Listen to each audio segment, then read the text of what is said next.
Boa tarde para você que acompanha a Gazeta do Povo. Começou mais um Entre Linhas. Nesta quinta-feira temos as notícias mais importantes do dia, entrevistas especiais com parlamentares aqui também. Espere aí que a gente já vai recebê-los. A começar pelo deputado Luiz Felipe de Orleans e Bragança, depois temos Maurício Marcon, temos outros deputados também. E agora vamos dar boa tarde para ele.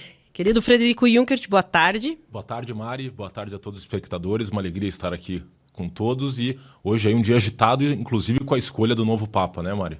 Isso, Leão XIV, a gente teve transmissão especial direto de Roma, inclusive com a Lucas Saba, Márcio Campos, nossos enviados especiais ao Vaticano. Muitos receberam aí a notificação e acompanharam ao vivo. Depois a gente traz mais detalhes aqui também, mas a gente tem outros tantos assuntos para tratar aqui, principalmente relacionados à política.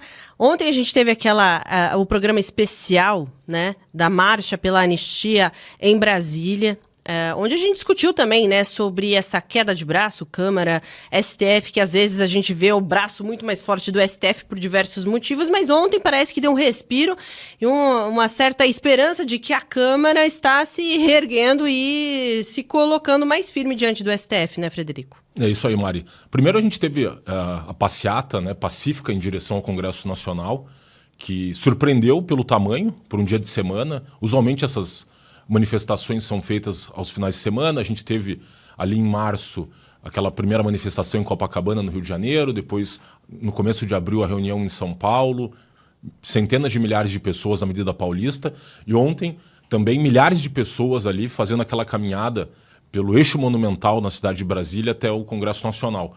Discursos muito fortes, a presença do presidente Bolsonaro, que havia aquela dúvida se ele iria ou não diante, né, da recuperação que ele está agora enfrentando, decorrente da cirurgia que ele tem que fazer pelo problema intestinal.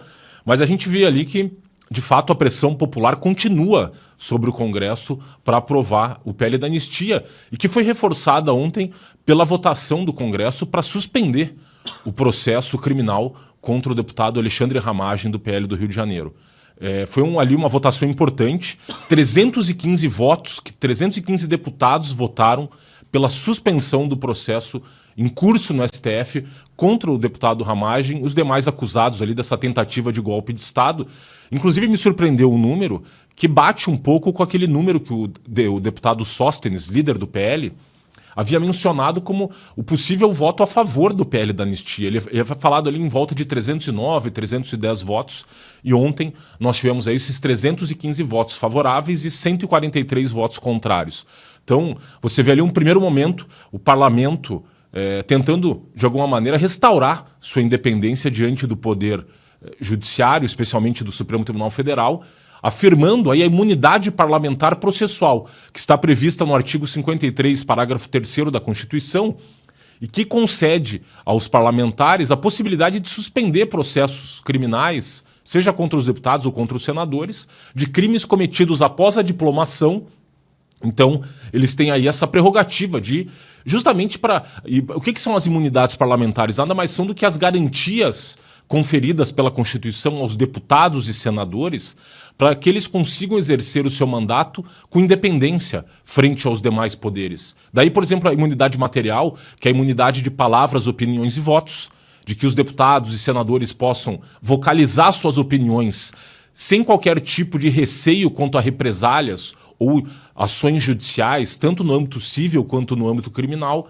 E aí nós temos também essa imunidade processual que busca também conceder essa possibilidade de eles suspenderem processos criminais, tal qual foi feito ontem pela Câmara dos Deputados, e já temos inclusive manifestações aí para a imprensa de ministros do STF de que eles tornariam sem efeito essa resolução da Câmara dos Deputados, pois primeiro que a suspensão do processo do Ramagem se deu em relação a todos os crimes a que ele foi imputado ali, e o Supremo havia, por meio do ministro Cristiano Zanin, havia enviado um ofício para o presidente da Câmara, Hugo Mota, dizendo, olha, só pode suspender o processo em relação a alguns dos crimes, a crimes que tenham ocorrido depois da diplomação. Ele foi diplomado no dia 16 de dezembro de 2022. Ocorre que esses crimes que foram imputados ao deputado Ramagem, dentre os quais o crime de associação criminosa armada, é o que a gente chama em direito de um crime permanente, pois ele se inicia num dado momento. Por exemplo, vou dar um exemplo para os senhores, o crime de extorsão mediante sequestro. Vai lá, uma quadrilha pega uma pessoa e sequestra a pessoa e leva para um cativeiro. O crime se inicia no momento em que eles detêm a pessoa e começam a levá-la, a deslocar essa pessoa para o cativeiro. E, obviamente, esse crime permanece ocorrendo enquanto a pessoa estiver ali no cárcere, até, eventualmente, essa pessoa ser localizada e resgatada pela polícia. Então, é o que a gente chama de crime permanente, que continua ocorrendo desde o início ali da prática criminosa, e é o caso, por exemplo, de associação criminosa armada. Portanto, a argumentação do STF nesse sentido de que não poderia ser suspenso essa imputação do deputado Ramagem não confere com o entendimento dos juristas, especialmente da área do direito criminal. Esse é um crime permanente, portanto, pode ser suspenso, sim. E agora a gente vai ver essa queda de braço entre o Poder Legislativo e o Poder Judiciário. Vamos ver a vontade de quem vai prevalecer nesse momento.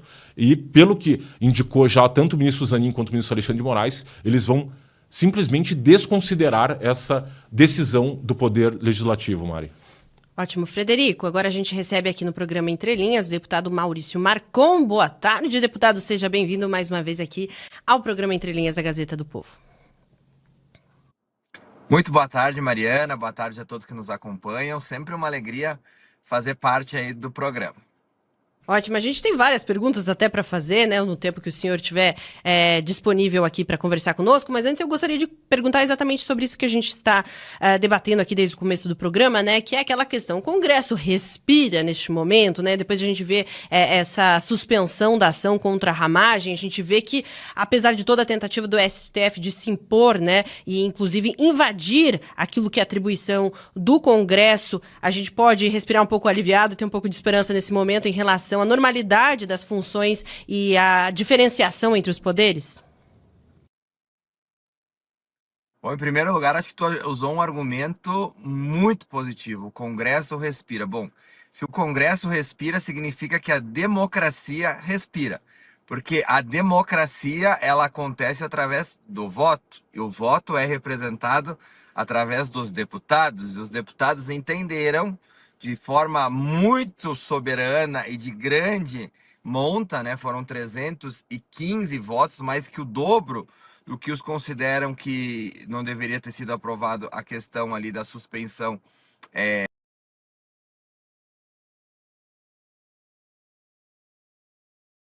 Opa, acho que a gente teve um problema de conexão com o deputado Marcon, já ele volta, então a gente vai receber agora o deputado Luiz Felipe de Orleans e Bragança, que também está conosco no programa Entre Linhas. Boa tarde, deputado. Bem-vindo mais uma vez aqui ao nosso programa Entre Linhas. Aproveita e conta pra gente, por favor, qual que é a sua visão, né, sobre essa questão que estamos discutindo aqui, se o Congresso ainda respira depois dessa suspensão da ação contra o Ramagem. Olha, bom, muito boa tarde, muito obrigado por estar me recebendo. Dá uma respirada assim. É um sopro de esperança, mas não dependam disso e não tenham confiança absoluta no Congresso não, tá? Tem que continuar a cobrança, porque o que está acontecendo é momentâneo, é uma questão que afeta todos eles, é por interesse próprio. Uma vez que você vê um deputado sendo removido do sistema político, do seu mandato, por um erro do judiciário, né? Foi um erro do judiciário que está sendo corrigido aqui pelo Congresso. E é isso que os congressistas estão vendo. Então, se quiser fazer uma intervenção, que seja dentro da lei e que seja dentro das prerrogativas aceitas. O que está acontecendo com o Ramagem é exatamente o contrário. Ele foi incluso num processo de maneira indevida e fora do regimento, fora da legalidade. Foi apontado isso por todos nós e o Congresso reagiu de acordo, porque eles sabem que pode acontecer. Se a gente abrir esse precedente para qualquer interpretação do STF, que já está arbitrário, vai ficar cada vez mais arbitrário ainda. E coloca o mandato de absolutamente todos os deputados em risco. Então acho que foi mais por interesse próprio e olhando o seu próprio umbigo que a maioria dos deputados veio para apoiar. É uma causa justa, é uma causa legal, mas é por isso, é por causa que afeta as prerrogativas dos parlamentares. É uma coisa que o presidente de Câmara, nós vimos cobrando isso desde do Lira, e do atual também volta essa cobrança. precisamos ter as nossas prerrogativas sendo defendidas, né? O parlamentar tem que ter essa liberdade de se expressar, ele tem foro privilegiado dentro lá do STF e de considerações, uma série de outros preceitos que nos garante a palavra, nos garante a expressão e também, ao mesmo tempo, alguma certa imunidade quando se trata aí de algumas considerações criminais. Então eu acho que é por aí que a gente precisa começar a defender. E eu acho que então esse foi o grande motivo, né? Porque afeta todos. Então, numa próxima causa, espero ter também essa adesão. Poderíamos até dizer que o INSS pode estar causando uma, como é que eu diria, uma basculação na base do governo. Desculpa, engasguei. E é exatamente também, pode ter algum efeito disso também, tá? Não vou dizer que é maioria, não, mas isso também pode estar sendo uma sinalização disso. Deputado, nós tivemos aí realmente uma votação expressiva, né, que essa suspensão do processo contou aí com 315 votos de deputados favoráveis a essa resolução, né, suspendendo o processo contra o Alexandre Ramagem nesses processos envolvendo a suposta tentativa de golpe de Estado. Como é que o senhor vê agora, então, ontem tivemos essa marcha pacífica em Brasília, pleiteando aí perante o Congresso Nacional, especialmente na figura do presidente Hugo Motta, que ele paute o requerimento de urgência, que reuniu ali as suas 262 assinaturas. Como é que o senhor vê agora essa pressão das ruas sobre o Congresso, especialmente sobre o presidente Hugo Motta? Ele deu uma declaração ontem de que estaria construindo um texto alternativo junto com Davi Alcolumbre, que inclusive contaria com a participação de ministros do STF, tão somente para rever as penas. Diante da votação dessa votação de ontem, da marcha, você acha que aumenta a pressão sobre o presidente Hugo Motta? Olha, aumenta a pressão, ao mesmo tempo alivia o Hugo Motta. Né? Vamos entender que o Hugo Motta, na minha visão, essa é a minha opinião pessoal, não posso dizer que ela é compartilhada, mas se vocês concordarem com ela, pronto, aí ela vai ser compartilhada. Mas, na minha opinião, ele está lá por uma certa imposição até do próprio STF. Né? Lembrando que o Lira tinha como primeira opção um outro parlamentar, esqueci o nome dele agora, mas aquilo por alguma razão não agradava o STF, ou agradava outras lideranças, e foi substituído, e o Motta virou o ponto de consenso desse grupo, né? Esse grupo STF, Centrão, Executivo. Então, esse grupo aí acha que o Motta deve ser o cara, então é uma decisão de grupo. Ao mesmo tempo que o Motta é muito jovem, né, e tem uma série tem telhado de vidro e é frágil do ponto de vista político, então ele virou meio que uma marionete, né, entre essas forças, né, a força do parlamento, a força da opinião pública nas ruas e a força do executivo e judiciário, que é um grupo, né, um bando que faz pressão sobre ele. O bando de maior pressão, aliás, o bando, né, o único bando mesmo é o do judiciário e do executivo, que faz pressão em cima dele. Esse é o mais contundente. Agora, tem um outro balanço, que é a opinião das ruas e dos parlamentares. Então, quando a rua e os parlamentares adquirem força e legitimidade, isso alivia o Motta para tomar uma decisão em prol das ruas e dos parlamentares, em contra esse bando que está lá fazendo. Eu chamo de bando mesmo, tá? Você me desculpa aqui, mas infelizmente o termo mais decente que eu encontro para aquele grupo que está lá, no judiciário e no executivo, tá? É realmente um bando. Então, é por isso que eu digo, quanto mais força tiver as ruas, e essas ruas estiverem dando força e cobrando os parlamentares, melhor para o Motta, porque ele vai ter uma legitimidade de dizer assim, eu vou ter que ceder, eu não posso ir contra essa maioria aqui que foi criada. Então, é por isso que eu digo, eu não vejo como pressão, eu vejo como alívio. E ele está meio que tentando gerenciar essa coisa toda com uma autoridade ainda, eu diria que precária, né, para qualquer lado. Eu diria que ele tem uma autoridade muito limitada para o bando, e ao mesmo não pode impor a sua pauta, a sua opinião. Eu acho que o Lira tinha mais autoridade em cima desse conjunto lá, ao mesmo tempo que ele também não tem muita legitimidade dessa opinião pública que não é da região dele, né? A maior parte não vem do estado que ele veio, não elegeu ele, então ele também ele não tem como ascender, né, em cima dessa opinião pública que vem cobrar dele. Então ele fica aí entre esses dois grupos aí.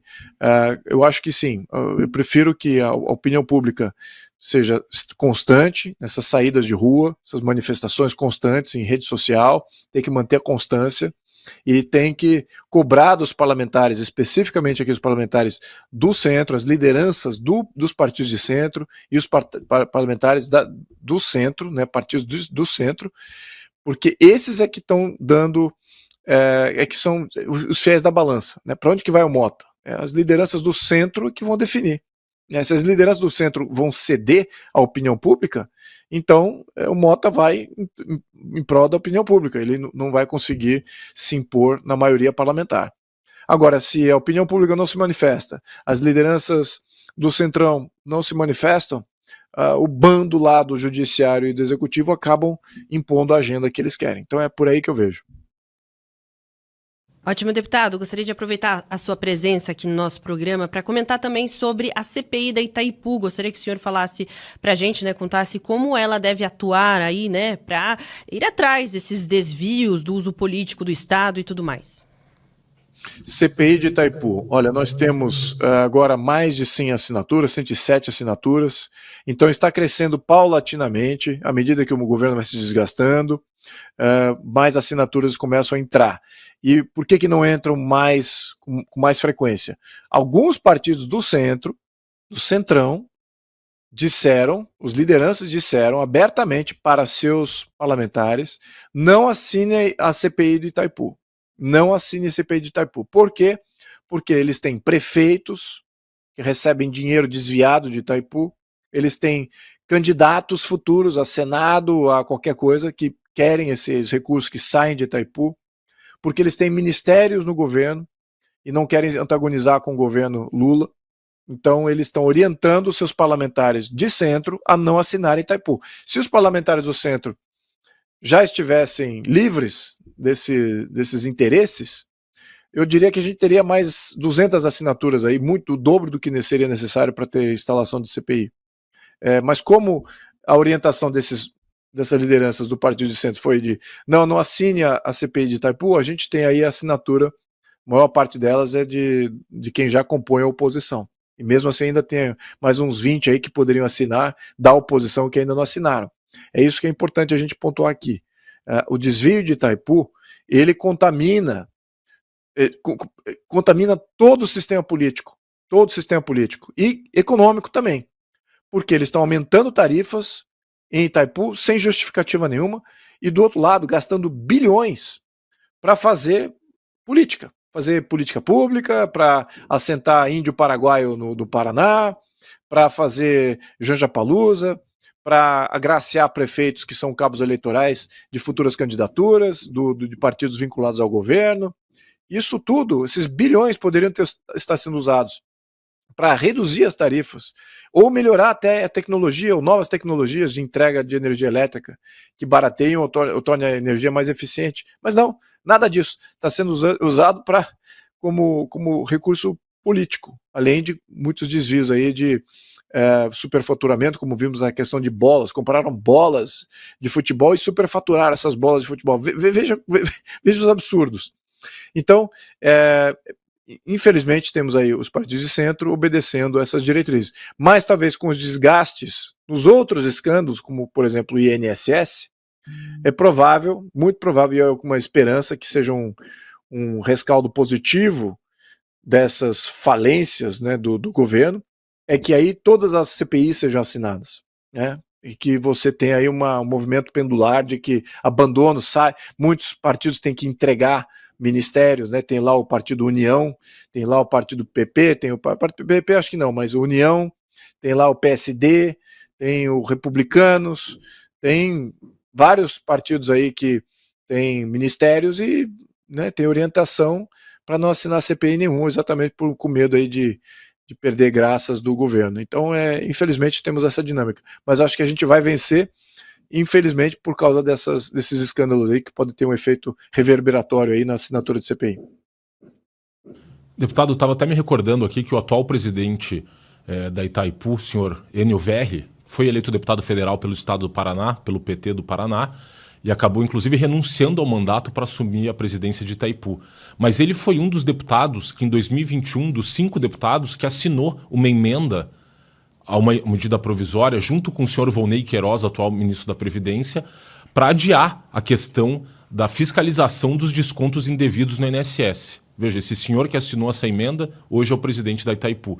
Mas falando um pouco mais sobre Itaipu, a gente sabe que, em geral, ela é descrita muito bem como uma caixa preta, pois pelo fato de ser uma empresa binacional, haveria aí uma dificuldade dos órgãos de fiscalização brasileiros de fiscalizarem as contas de Itaipu. E num momento muito sensível, porque a gente sabe que a dívida de construção da usina foi paga. A gente tem hoje uma questão com o Paraguai da renegociação do anexo C do contrato, que dispõe sobre a questão das tarifas, e quanto o Brasil paga do excedente de produção para o Paraguai.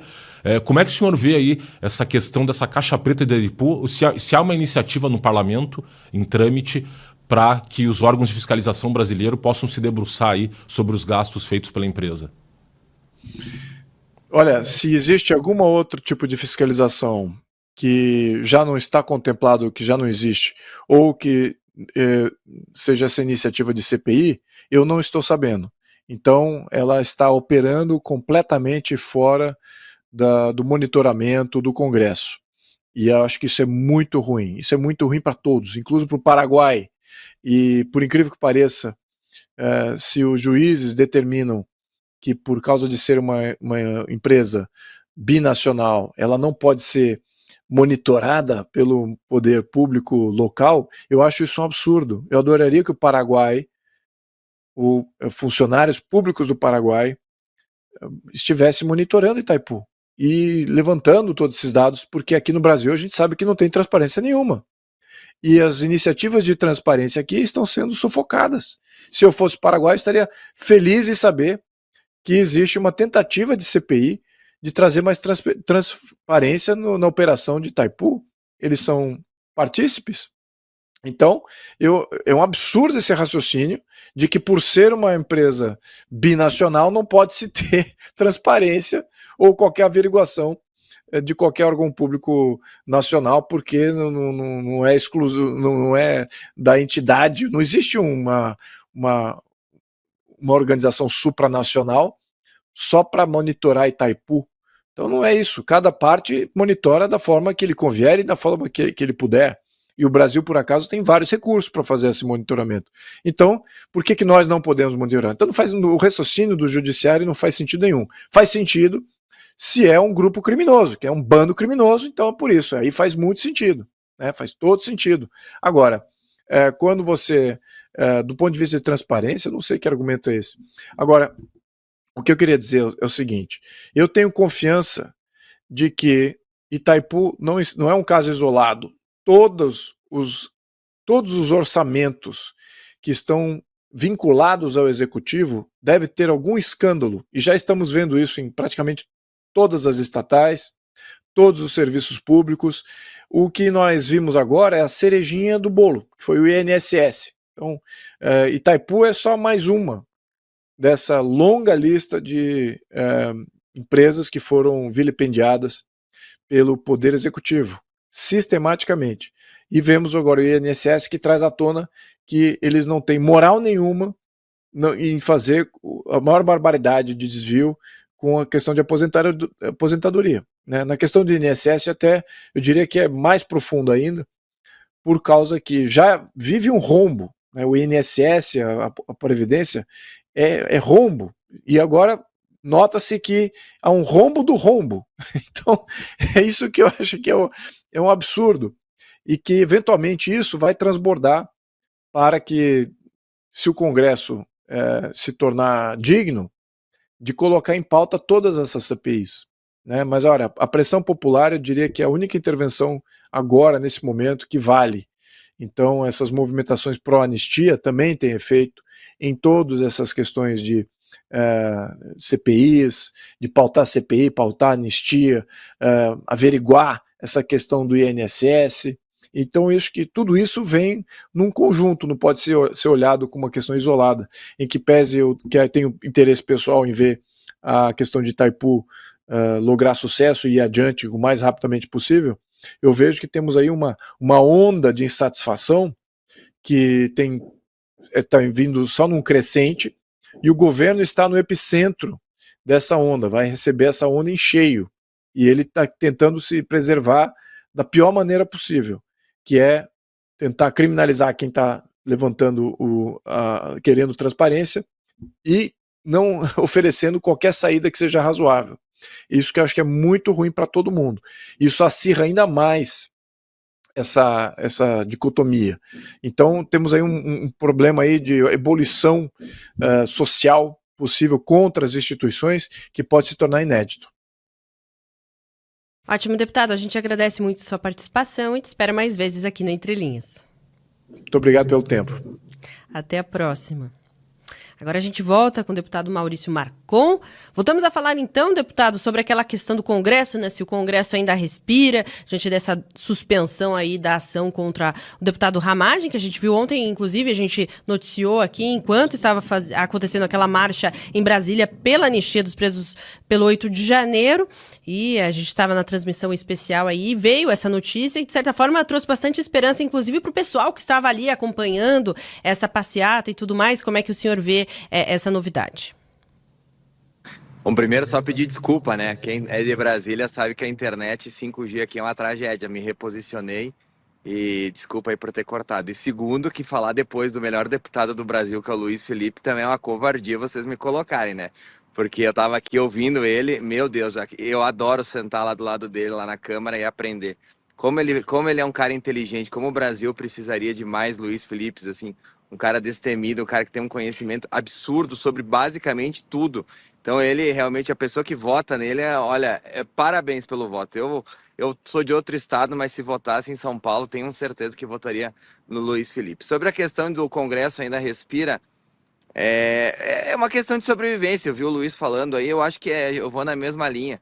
Se o Congresso for amordaçado de forma definitiva, as benesses que muitos, principalmente do centro, têm, elas vão desaparecer porque o Congresso não se torna mais necessário. Quando a gente tem um exemplo aqui, o centro ele se mantém muito através de emendas e cargos. Olha, eles recebem emendas e cargos porque o executivo precisa dos votos desses parlamentares para aprovarem sua pauta. A partir do momento que o Congresso é desrespeitado de forma quase que dioturnamente pelo Supremo Tribunal Federal e pelo Executivo, se chegará num momento como na Venezuela, onde não se tem mais necessidade de ter Congresso, e em 2019 a Suprema Corte de lá o fechou. Então, ontem foi muito mais do que Alexandre Ramagem, foi muito mais do que a ação do PL, foi muito mais do que qualquer coisa. É um somativo.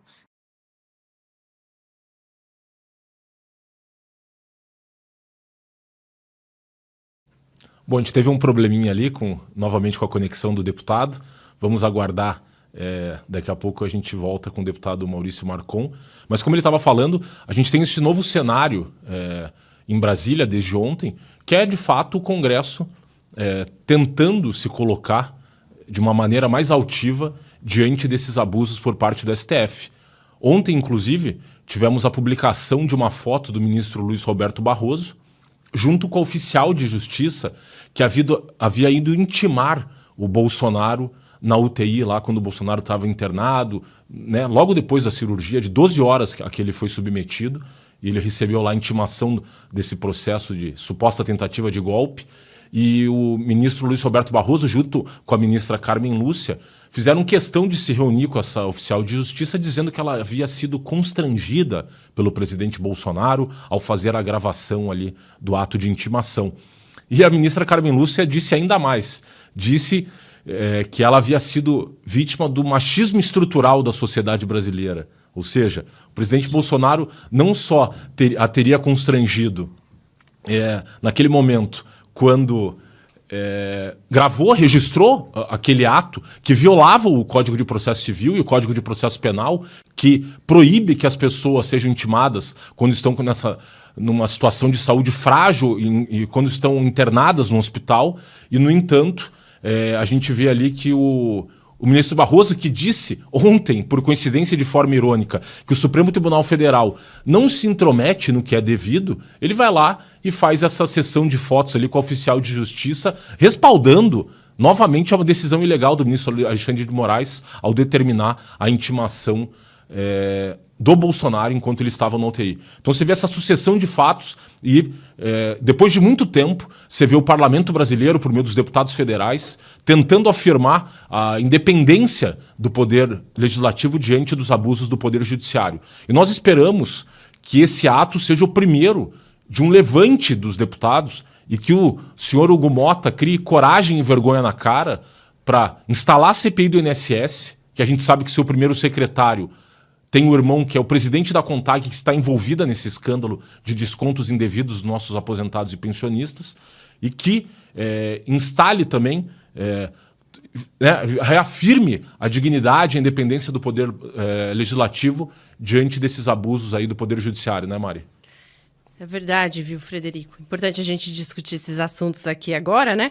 A gente tá com bastante improviso aqui. Se vocês soubessem as coisas que acontecem de bastidores, vocês iam achar bem curioso. Bom, e sobre a CPI da Itaipu, né, que a gente estava conversando com o deputado Luiz Felipe de Orleans em Bragança, também um movimento importante. A gente vê que pelo menos algumas CPIs estão saindo, né, já que a gente vê que CPMI aí do INSS, por enquanto nada, já que PL da Anistia está engavetado, pelo menos alguns movimentos aí, né, da oposição estão sendo respeitados ainda no Congresso, né, Frederico? Não, com certeza, Mari. Você vê que a oposição tem se mobilizado. A gente sabe que os deputados de fato de oposição ali são na faixa de 130 a 140 deputados. Então, depende dos deputados do centro para conseguir tomar essas iniciativas e conseguir criar corpo nas iniciativas, seja de fiscalização do Poder Executivo, nesse caso do INSS, nessa aberração, que inclusive ontem também tivemos uma audiência do Tribunal de Contas da União, em que os ministros chegaram a bater boca,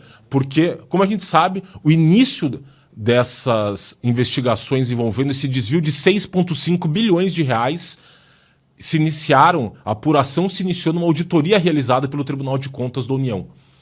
Essa auditoria constatou que esses descontos, na sua maior parte, eram ilegais, descontos esses que atingiram aproximadamente 6 milhões de brasileiros, segundo os dados publicados hoje pela Controladoria Geral da União. Mas então o TCU emitiu uma decisão em junho de 2024, determinando que o INSS suspendesse imediatamente o desconto desses aposentados e pensionistas. No entanto, o INSS e essas entidades assistenciais que hoje estão sendo investigadas entraram com um recurso chamado embargo de declaração para que caísse essa determinação do TCU. E o que ocorre é que o ministro do TCU ficou enrolando, Haroldo Cedras, que era o relator do caso no TCU, ficou enrolando a apreciação desses recursos que só vieram a ser julgados na semana passada.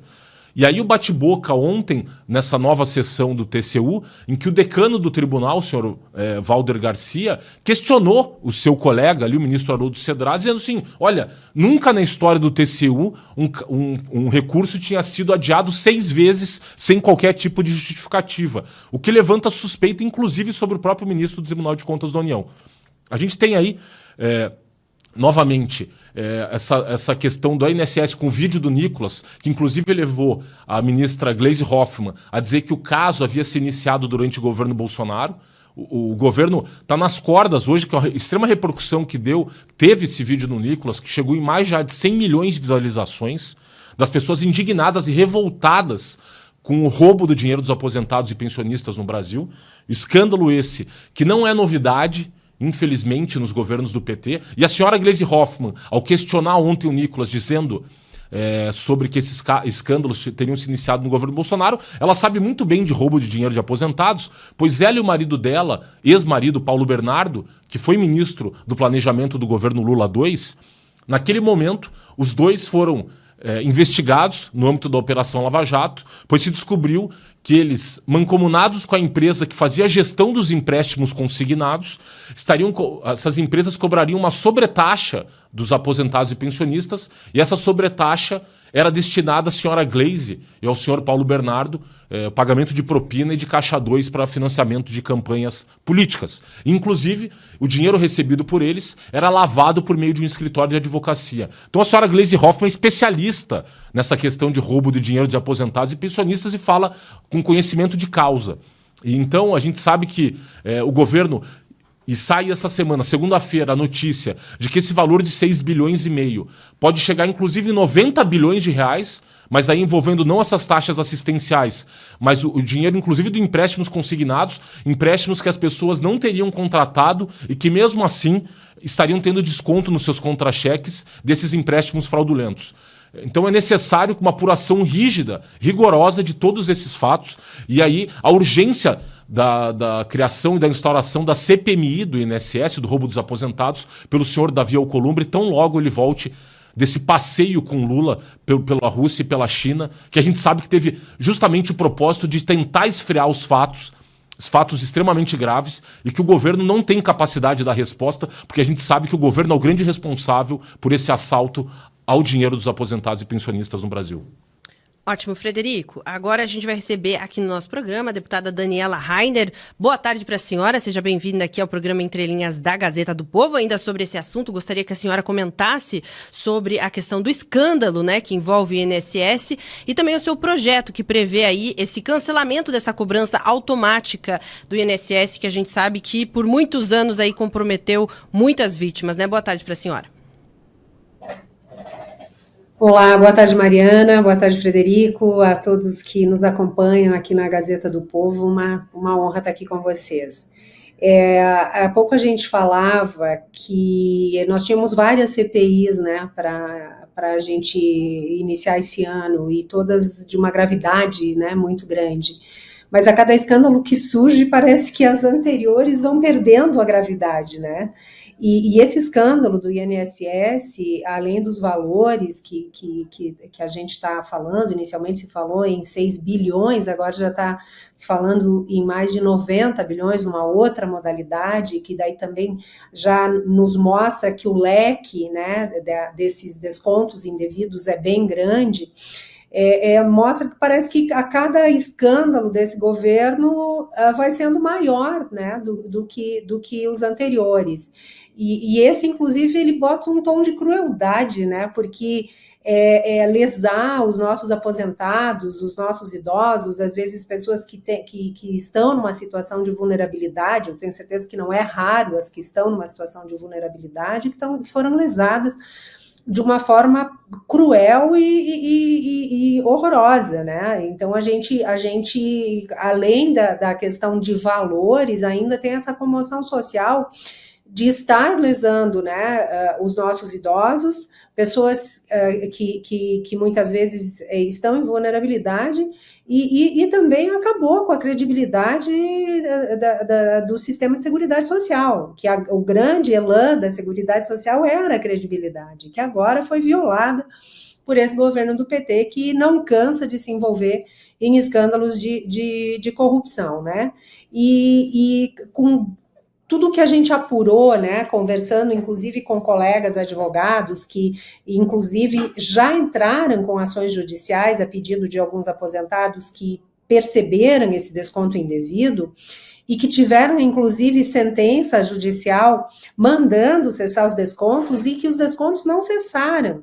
Então, o INSS foi intimado para cessar nessas ações judiciais e não cessou os descontos. Então, a gente está diante de um panorama que realmente exige uma investigação muito apurada, né? E por isso a gente está mobilizando para colher assinaturas no pedido de CPI, para que a gente possa investigar essa situação.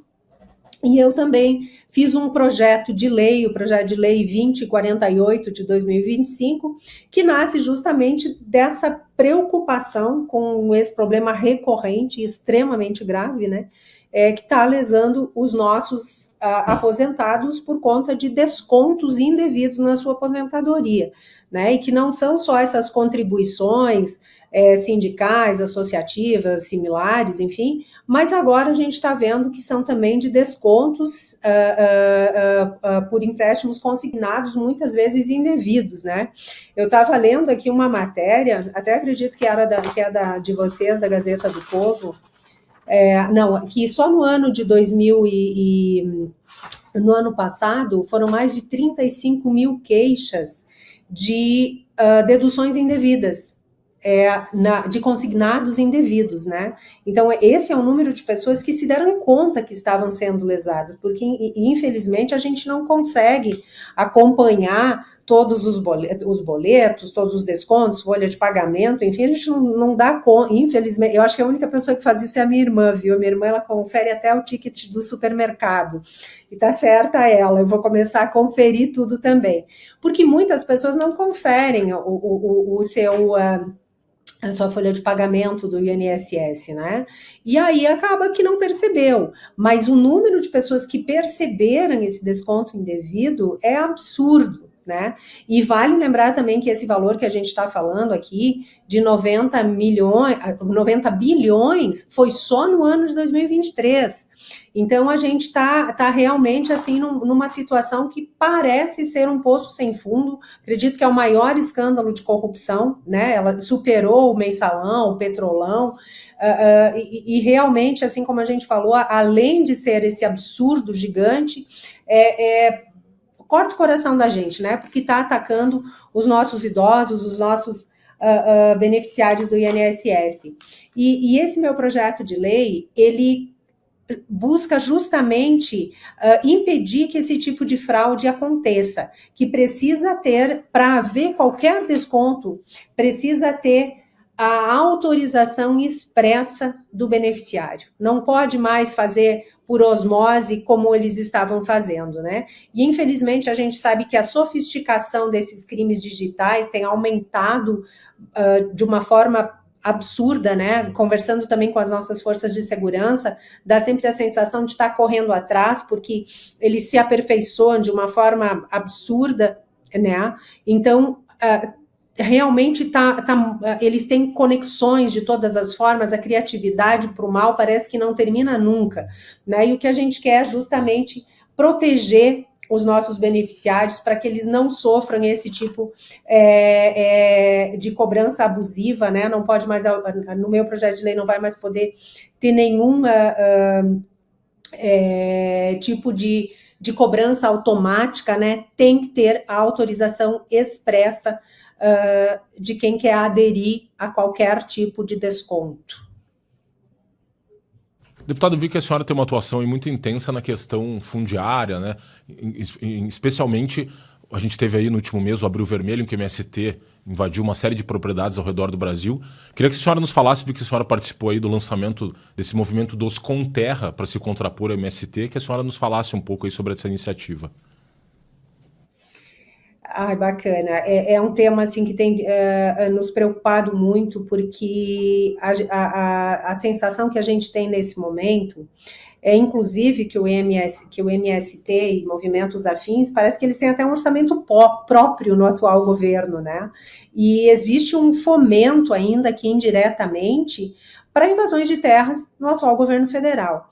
E eu tenho uma atuação muito forte junto com a FPA, junto com a Comissão de Agricultura também, que eu faço parte desde que eu entrei na Câmara de Deputados, buscando repelir isso, buscando justamente o direito de propriedade, a segurança jurídica, a segurança no campo e a paz social. É isso que a gente busca, né? Infelizmente, o atual governo, ele não tem nenhuma ação de regularização fundiária, como o presidente Bolsonaro tinha, por exemplo, assentamentos que têm 30, 40 anos, que hoje são agricultores. Quem fez a regularização fundiária, quem deu os títulos de terra foi o presidente Bolsonaro. O governo do PT, ele só fomenta a violência no campo, a invasão de terras, a balbúrdia, a baderna, ao invés de ter uma política séria e justa para o campo. Então, nós, inclusive essa fazenda onde a gente lançou o movimento dos Conterra, né, é uma fazenda que ela seria desapropriada pelo governo federal num canetaço, num decreto, por um novo modelo de desapropriação, que seria a adjudicação compulsória. Então, cria-se um novo precedente para tirar a terra de quem trabalha e de quem produz. E aí coincidiu que eu fiz o PDL, né, para assustar os efeitos desse decreto presidencial, e aí eu quis o destino que o lançamento desse movimento fosse justamente nessa fazenda em Zorteia, e eu fiz questão de estar presente e prestar o meu apoio e ser parceira realmente nesse movimento, né, assim como eu faço parte do Invasão Zero também, que são movimentos que buscam justamente assegurar a propriedade, o direito de propriedade e a segurança no campo. E esse movimento foi muito bacana, porque habitualmente os produtores rurais eles ficavam meio que refém, porque a gente sabe trabalhar, essa é a verdade. Né? Eu sou produtora rural também, a gente sabe trabalhar. A gente nunca pensou em organização, em movimento, isso e aquilo, aquilo outro. Só que chegou um momento que a coisa ficou tão esdrúxula e tão fomentada, né? E diante das ameaças também que estavam acontecendo, com o respaldo, ainda que indireto, do governo federal, que o pessoal resolveu se movimentar. Então, peraí, se eles vão invadir as nossas terras mais uma vez, então a gente vai invadir antes e nós vamos fazer o movimento dos com terra. E foi um movimento sensacional, que teve uma repercussão sensacional, e graças a Deus nós já estamos em maio. Eu acho que todas essas ações, em conjunto com as ações dos governos estaduais, assim como o governo aqui de Santa Catarina, o governador Jorginho teve uma postura muito clara, muito rígida nesse sentido, né, onde ele deixou muito claro. E aconteceu aqui no estado há 2 anos atrás, quando tentaram invadir terras, ele mandou a polícia lá tirar. Olha aqui está acontecendo um crime, esbulho possessório é crime, ou você sai ou a gente tira. Esse crime vai cessar agora. E esse tipo de postura dos governos, das forças de segurança, é que garantiram que a gente tivesse um mês de abril tranquilo aqui no estado de Santa Catarina e na maior parte do país. Então, isso deixa muito claro que quando os governos têm uma postura séria, comprometida com a lei, a manutenção da lei e da ordem, esse tipo de movimento ele se recolhe. Agora, quando o governo federal, é o que a gente está vendo, fica fomentando, fica aplaudindo e, inclusive, colocando membros desses movimentos terroristas dentro do seu governo e, inclusive, fomentando publicamente e inclusive financiando esse tipo de situação, é evidente que eles vão, que a baderna vai tomar conta do país, né? E isso é totalmente contraproducente, é contra a lei, não é só contra a lei, é contra o desenvolvimento do nosso país e coloca em risco, inclusive, a segurança alimentar. Porque se a gente não tem segurança para produzir, não vai ter alimento na mesa do Brasil e do mundo, né? Porque nós somos um celeiro, nós abastecemos o Brasil e o mundo com alimento seguro, com alimento de qualidade, e é isso que a gente quer continuar fazendo. Ótimo. Agradece muito a sua participação e te espera mais vezes aqui no Entre Linhas. Muito obrigada, é um prazer muito grande estar aqui com vocês, tá? Obrigada por repercutirem esse nosso trabalho também, que é extremamente importante para nós. Acho que a informação de qualidade, né? O Brasil precisa saber o que realmente se passa nos bastidores, uma informação verdadeira, né? E não meramente opiniática ou tendenciosa. Acho que é isso que a gente precisa. Então, parabéns pelo trabalho de vocês e contem sempre com a gente aqui. Obrigada, até a próxima.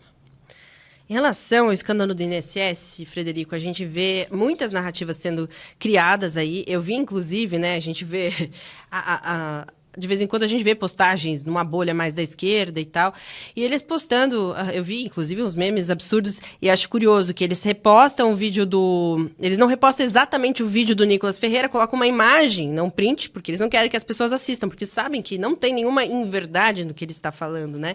Mas eles postam algo assim, querendo dizer que aquilo é fake news.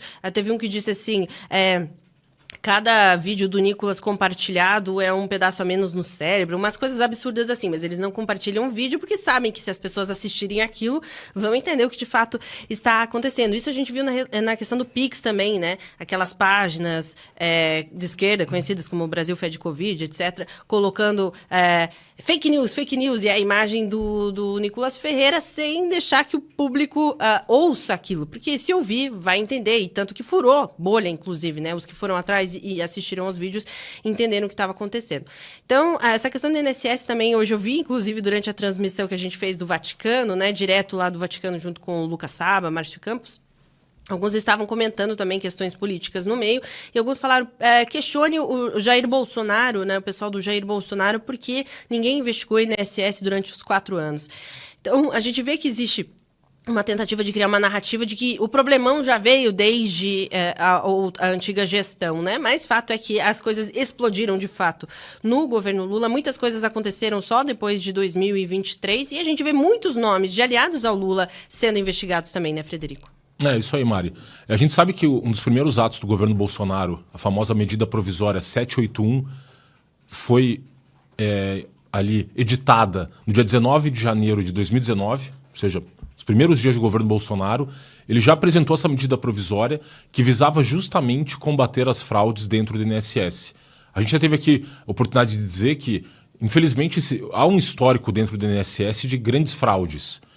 Um episódio que ficou muito famoso entre 1989 e 1992, o caso Georgina de Freitas, em que uma procuradora do INSS, junto com outras pessoas ali, associadas criminalmente, eles saquearam o INSS naquele momento em 600 milhões de dólares.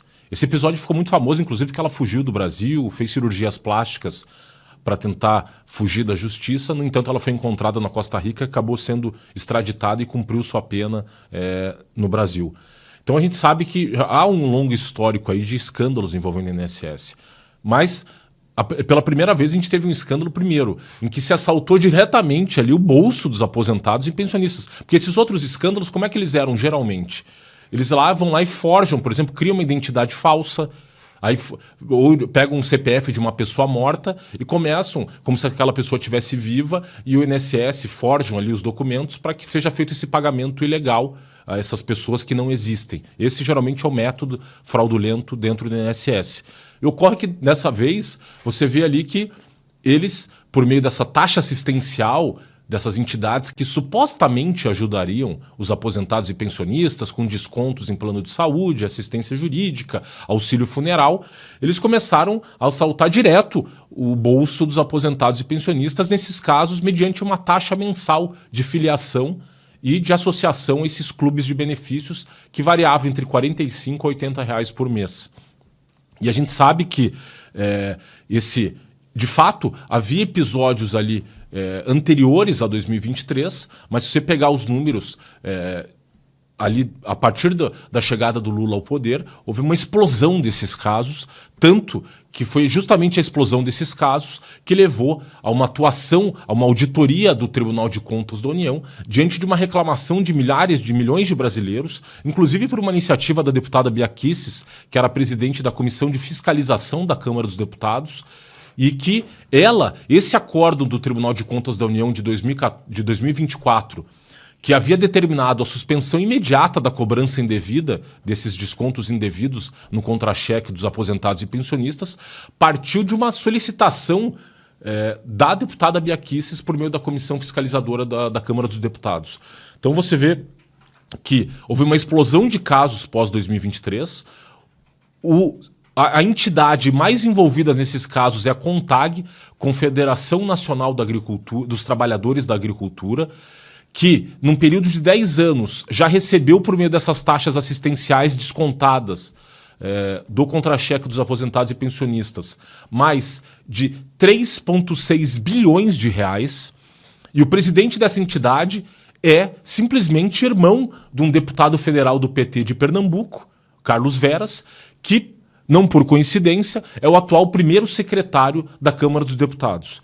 Então, e a gente tem o Sindinap, que também é uma das entidades com mais casos de desconto indevido desses valores, cujo vice-presidente é o irmão do presidente Lula, Frei Chico, irmão esse que inclusive introduziu o Lula no movimento sindical lá na década de 60, quando ambos trabalhavam lá no ABC, na indústria metalúrgica.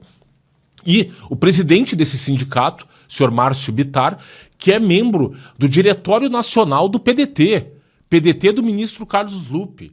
Então veja, o senhor Carlos Lupe e o atual ministro da Previdência, senhor Volney Queiroz, também um integrante do partido deles é o presidente do Sindinap, o Sindicato Nacional dos Aposentados, Pensionistas e Idosos, cujo vice-presidente é o Frei Beto, irmão do Lula. Então você vê aí toda essa quadrilha organizada e com esse propósito de assaltar, infelizmente, o dinheiro dos aposentados e pensionistas. E a gente vê essa narrativa mentirosa, como você bem lembrou, Mari, por parte da esquerda, de que, olha, não, isso acontecia no governo Bolsonaro. Não, acontecia no governo Lula, quando a senhora Gleisi Hoffmann e quando o senhor Paulo Bernardo também já estavam fazendo isso nos empréstimos consignados, que a gente ficou essa semana.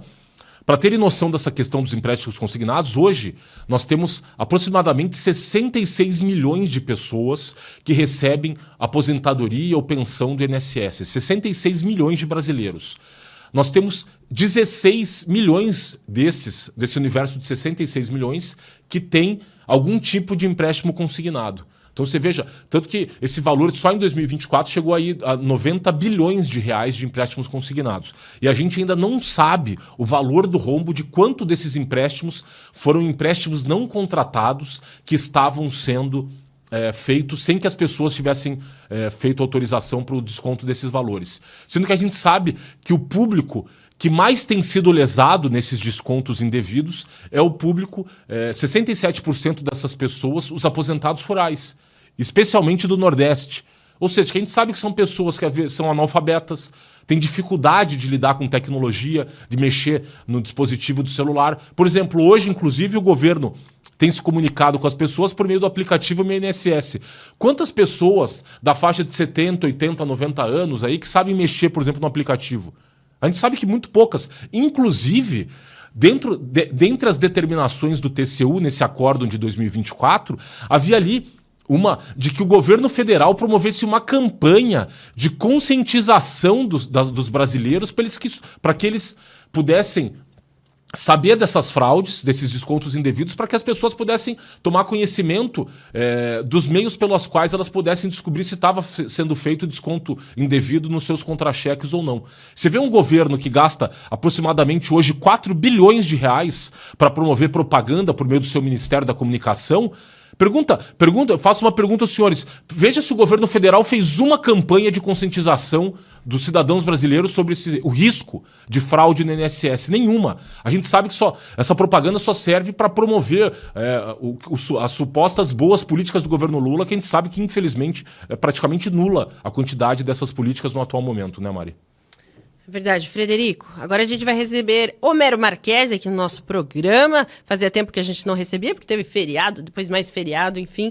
Boa tarde, Homero. Ainda sobre escândalo que envolve aí o INSS, o roubo dos aposentados, muita coisa ainda deve aparecer, né? Como que você tem observado até agora esses episódios que têm aparecido e revelado aí provavelmente o maior escândalo de corrupção da história do país? Boa tarde, Mariana. Boa tarde, Fred, e também a todos que nos acompanham. Tarde de eleição de novo Papa, né? Desejamos que Deus abençoe o pontificado dele.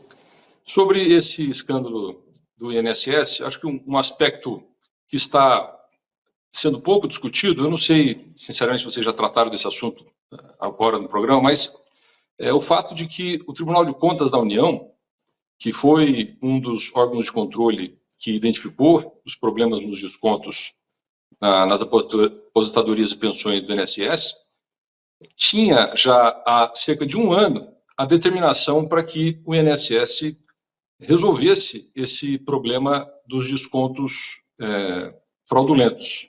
Mas o ministro relator, que era o ministro Haroldo Cedras, por cerca de um ano não levou a exame no Tribunal de Contas da União recursos que foram interpostos pelo próprio INSS e pelas associações e sindicatos que eram beneficiados por esses descontos.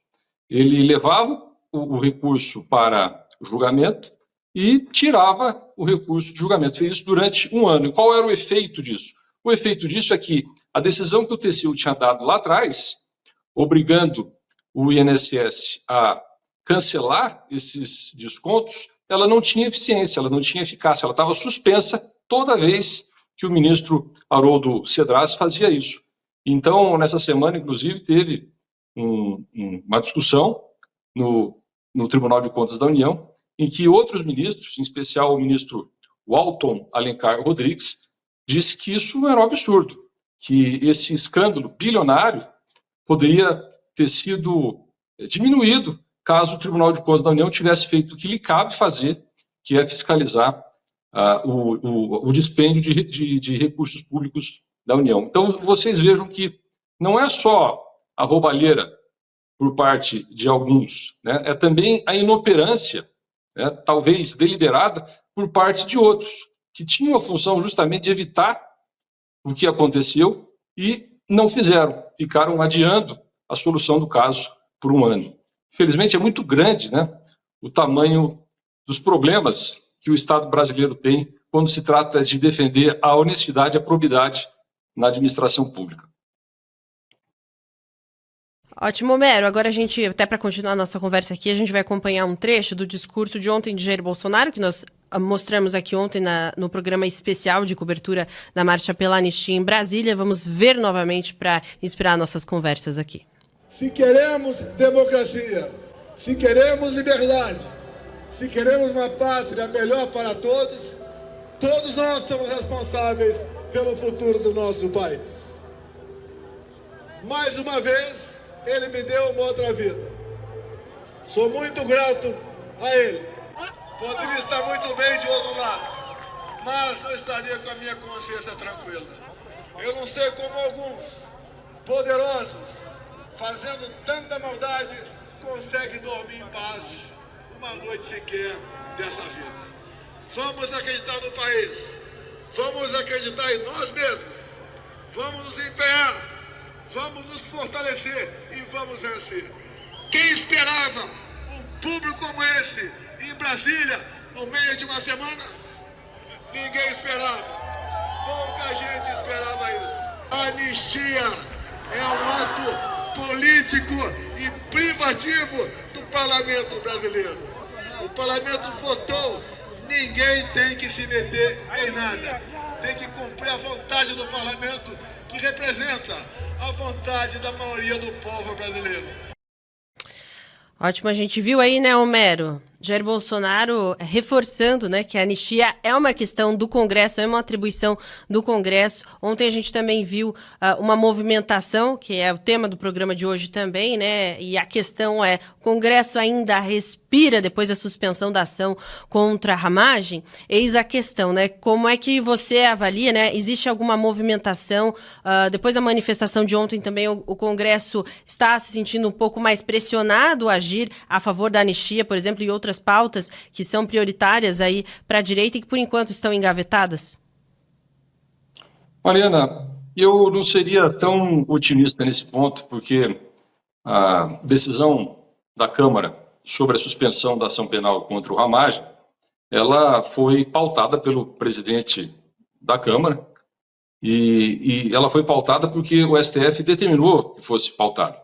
Então parece que entrou numa espécie de programação automática da Câmara nesse tipo de caso, né? Já que o STF determinou, então vamos pautar, marca-se primeiramente uma reunião na CCJ para decidir sobre o caso, depois leva para o plenário, e aí o plenário decidiu suspender a ação contra o Ramagem, mas no momento de indicar o texto da resolução de suspensão da ação, disse que a suspensão ela envolveria a ação penal, ela, portanto, em tese, envolveria toda a ação penal e todos os crimes ali em que o Ramagem e outros réus foram denunciados. Pela leitura literal do texto da resolução de suspensão da ação penal contra o Ramagem, o processo inteiro deveria ser suspenso, não só em relação ao Ramagem, mas em relação aos demais réus, né, como, por exemplo, o ex-presidente Bolsonaro. E isso não vai acontecer. O próprio Supremo Tribunal Federal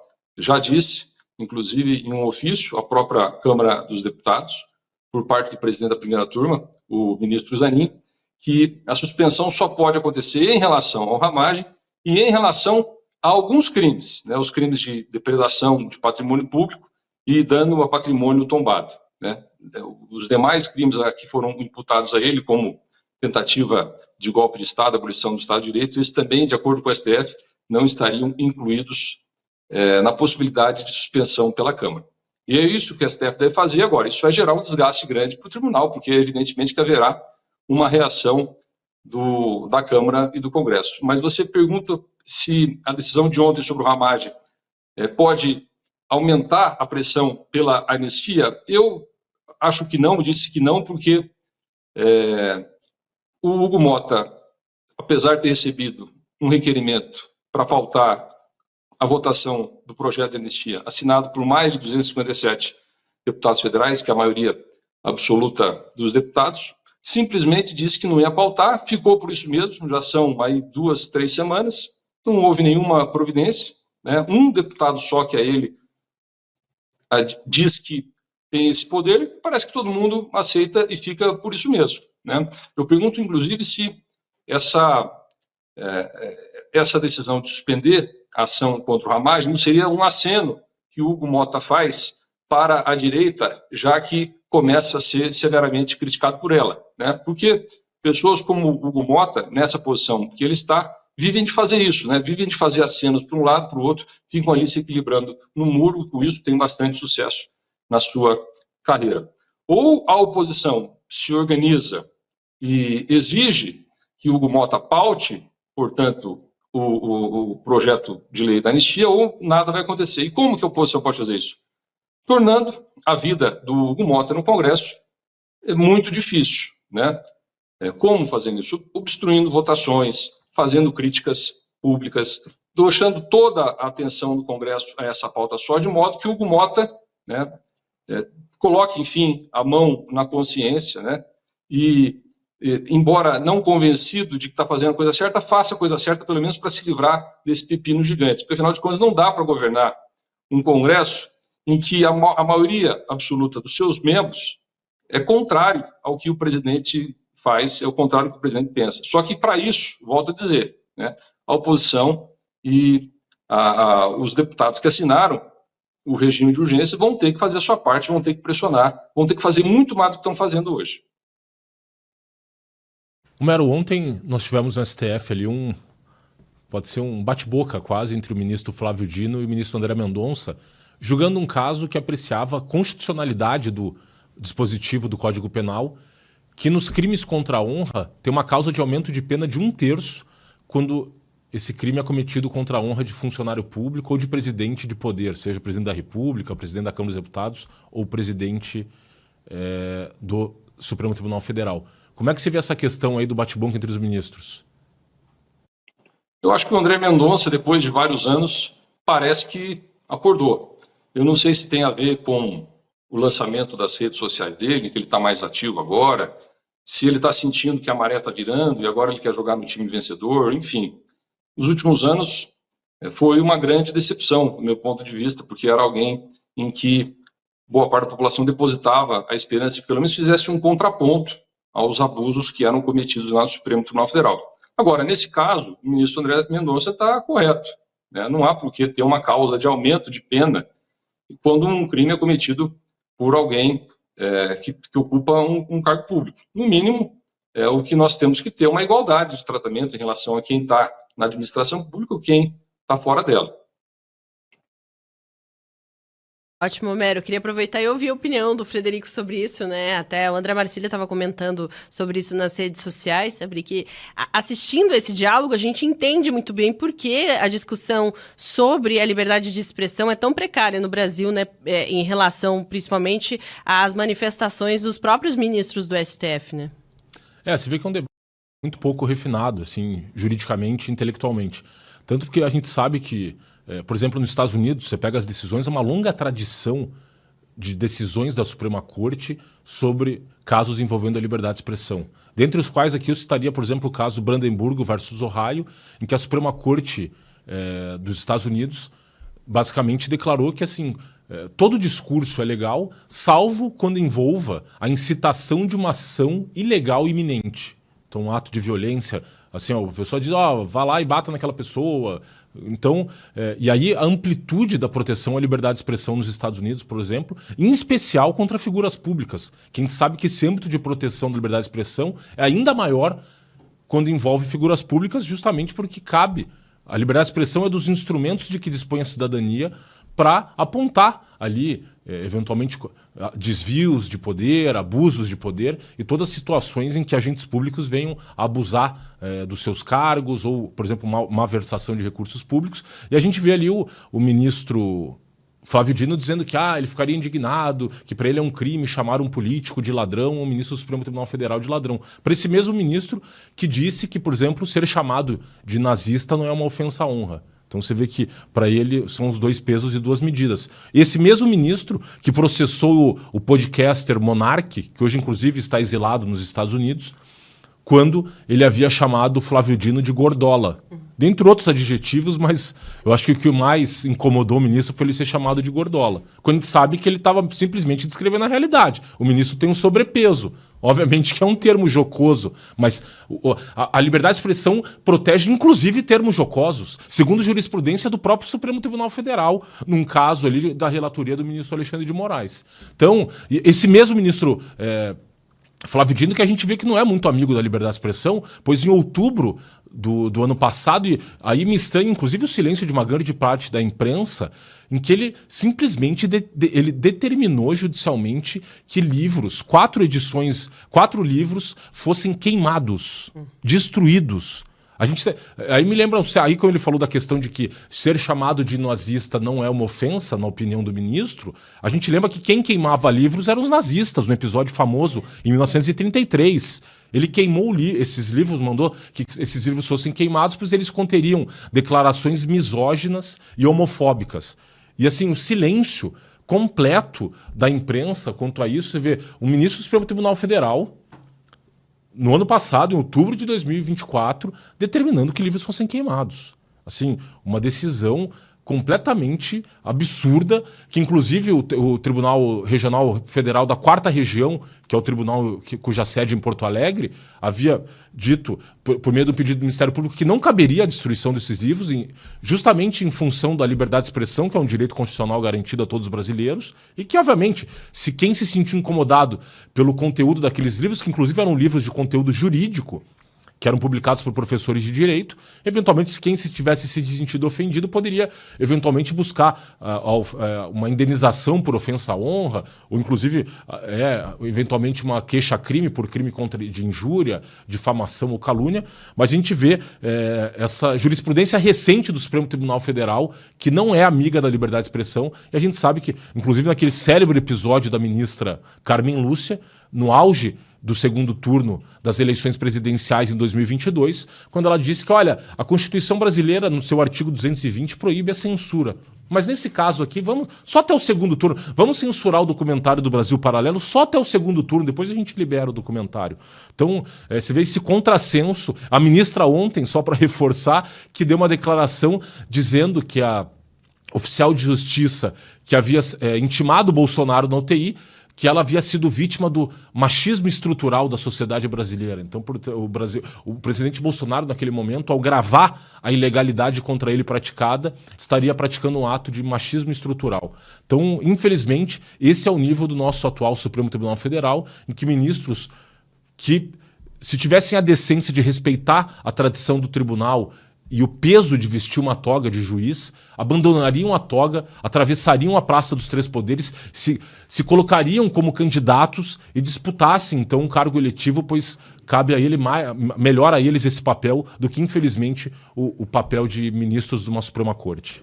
Ótimo. Frederico, agora Homero, como é que você viu, né, nessa questão também dessa discussão, Mendonça ainda fez questão de destacar para o Digno que ele, pelo menos, não agiria como se fosse tão distinto da sociedade, iria pelos meios comuns, né, e o Dino levou para aquilo para o pessoal, né, eu já digo para vocês que eu não aceito ser chamado de ladrão. A gente vê aí uma grande distinção entre esses dois posicionamentos, né. O que mais choca nesse episódio, Mariana e Fred, é a incoerência do ministro Flávio Dino. Como bem lembrou o Fred, quando alguém chamou outro de nazista e a vítima era alguém com quem ele se compadecia, era um aliado político dele, ele viu problemas, né? Quando é a direita que é a vítima, ele não vê problemas.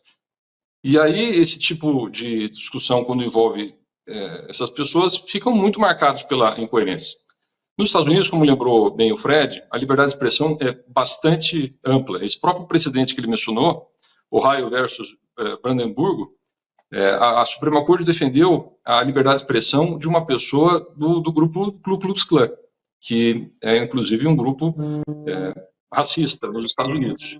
Nos Estados Unidos, eles entendem que ter mais discurso é melhor do que ter menos discurso. Então, desde que a pessoa não parta para uma ameaça iminente e legal diante de alguém, ele está protegido pela liberdade de expressão. Nós não chegamos a esse ponto no Brasil. Agora, a gente podia, certamente, fazer alguns avanços se houver coerência. O deputado federal Luiz Felipe de Orleans Bragança, que por vezes participa do programa, ele defende abertamente que não haja crimes contra a honra contra os políticos, porque ele entende que a sociedade deve ter liberdade e tranquilidade para falar mal de quem está no poder. E mesmo que faça injustiças, mesmo que chame, por exemplo, ladrão, um político que é honesto, mesmo que diga que determinado político fez alguma coisa e ele não fez. Na visão do Luiz Felipe de Orleans Bragança, inspirado numa visão americana, isso seria bom para a sociedade. Não é hoje o sistema que nós temos no Brasil, mas provavelmente é melhor do que o sistema que Flávio Dino, Alexandre de Moraes e outros querem implementar no país. E se esse sistema for um dia colocado no Brasil, a gente tem que ter o outro lado também, né? Tem que garantir por parte dos parlamentares um direito também à ampla liberdade de expressão, para que também não haja crime contra a honra do que eles falam contra os outros. Aliás, isso já está na Constituição Federal, mas o Supremo Tribunal Federal nos últimos anos tem relativizado. Ótimo, Homero. A gente agradece muito sempre a sua participação, sempre excelentes análises aqui no Entre Linhas. Até semana que vem. Até, Mariana. Um grande abraço a você, ao Fred e todo mundo que nos acompanhou. Tchau, tchau. Valeu, até a próxima. Agora a gente vai direto para o Vaticano com ele, Lucas Saba, que inclusive narrou cada detalhe ali, desde que a fumaça branca apareceu, né? Desde que apareceu o novo Papa, inclusive Leão XIV ali, ele foi fazendo toda a narração, 2 horas direto, e está acompanhando todos esses dias. Conta pra gente, Lucas Saba, primeiro boa tarde, boa noite para você, né? Que aí já é noite. Conta pra gente, além da emoção que a gente sabe que você deve ter sentido muito forte aí também, como é que tá toda a movimentação e a recepção do público, né? Os fiéis que estão aí, a gente sabe que, de fato, estavam esperando muito por esse momento, como tem sido a recepção agora que já temos o novo Papa. É isso, Mari. Boa noite aqui do Vaticano, boa tarde para vocês aí no Brasil. Espero ainda ter voz aqui, mas você sabe que o Entre Linhas não pede, ele manda na minha vida. Sabe aqueles programas que você põe no seu carro e quando você vai para a estrada só abre a cancela? Assim é o Entre Linhas comigo, dá uma olhada, ó. Basílica de São Pedro aqui ao fundo, ainda tá toda a questão ali da capela central com a cortina vermelha, a bandeira do Vaticano, etc. Ainda muitos fiéis aqui na Praça de São Pedro, a imprensa em peso aqui e todo mundo quer saber quem é Leão XIV ou quem era o cardeal norte-americano, que, aliás, não apareceu em nenhuma das listas de favoritos. Eu brincava com o nosso editorialista que me acompanha nessa aventura, Márcio Campos. Falei, Márcio, não vai nessas listas. Essas listas estão me cheirando Datafolha. O cara que aparece ali com 2% vai lembrar, vai levar. Dito e feito, pela primeira vez, os Estados Unidos da América têm um Papa para chamar de seu. É ele, então, que nasceu em Chicago. Ele que tem 69 anos, viu, Márcio? Mari. Então, assim, Robert Francis Prevost, ele escolheu o nome de Leão XIV, a gente conversava com alguns vaticanistas. Isso deve ter alguma referência com o último Leão, Leão XIII, né? Não Leão, nosso imposto de renda, Deus me livre, esse a gente quer distância. Mas o Leão XIII, ele foi responsável pela doutrina atual da igreja, especialmente nos costumes. Então, ele é considerado alguém, na época que era cardeal, como alguém de centro-direita. Embora tenha sido empossado por Francisco em setembro de 2023, ele tem uma linha de trabalho, de pensamento, de catolicismo e evangelização um pouco diferente de seu antecessor. Então, há uma expectativa bastante grande. Ele fez questão de rezar em latim, ou seja, alguém que reza a doutrina conservadora, catolicismo da Igreja Católica, e agradeceu a Francisco por 2 vezes, como é de praxe, todas as vezes, falou que o mundo precisa de mais paz, mais amor e que pretende pregar essa paz em seu papado. Ele tem 69 anos, Mari. Se viver o mesmo que viveu seus antecessores, Francisco e Bento XVI, podemos esperar aí um papado de pelo menos uma década e meia, de 15 anos. E vale lembrar o seguinte, ele é o primeiro norte-americano, então Donald Trump, o principal chefe de Estado aí do Ocidente, já se manifestou. Disse que está muito feliz, que orgulha muito ser presidente agora da mesma nacionalidade do chefe da Igreja Católica, que sentará no trono de Pedro e conduzirá 2 bilhões de fiéis, e falou que quer conhecer Leão XIV, já o convida ali para uma de suas primeiras agendas, a sua terra natal em Chicago, ali nos Estados Unidos. Expectativa grande, Mari.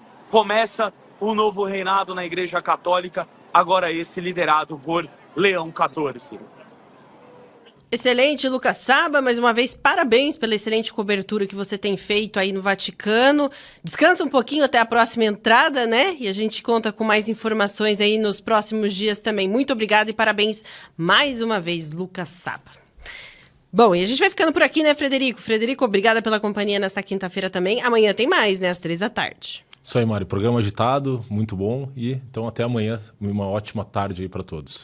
Isso aí, fiquem todos com Deus. Esperamos vocês amanhã às 3h. É claro que tem toda uma programação da Gazeta do Povo excelente, você não pode perder. E, mais um recadinho, assine a Gazeta do Povo, R$ 1,90 por mês, pelos 6 primeiros meses. Um valor assim... Nada, se compra hoje mal, compra uma balinha no supermercado por R$ 1,90. E com R$ 1,90, através dessa promoção especial, você pode assinar a Gazeta do Povo por 6 meses, tendo acesso ilimitado a todo o nosso conteúdo exclusivo. Você sabe que esse tipo de conteúdo você só encontra aqui. Fiquem todos com Deus e até amanhã, às 3h.